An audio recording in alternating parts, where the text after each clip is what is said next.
যারা স্বামীরা আছেন, আপনার স্ত্রী মৃত্যু হবে জেনেও আপনার সংসারের বাতি জ্বালানোর জন্য সন্তান কনসিভ করেছে, বাচ্চা পেটে নিয়েছে। এই রকম পরিস্থিতিতে একজন স্ত্রীর সবচেয়ে বড় শক্তির নাম হচ্ছে তার স্বামী।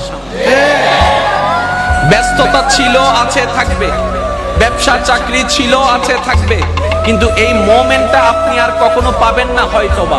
সেজন্য যতটুকু পারবেন স্ত্রীর সেবা করার চেষ্টা করবেন। আপনি বলবেন আমি তো স্বামী, আমি তো বড়, আমি কেন সেবা করব? আরে আপনার নবীর হুকুমে আপনি সেটা করা শুরু করবেন। সুবহানাল্লাহ। আপনার স্ত্রীকে একটু মেন্টালি সাপোর্ট দেওয়ার চেষ্টা করবেন, মাঝে মধ্যে মাথায় একটু হাত বুলাই দিবেন। আপনি জানেন স্বামী যখন মাথায় একটু হাত বুলাই দিয়ে বলে চিন্তা করিও না, আল্লাহর রহমতে সব ঠিক হয়ে যাবে, সেই মুহূর্তে স্ত্রী হাসি মুখে জানটা পর্যন্ত দিয়ে দিতে পারে।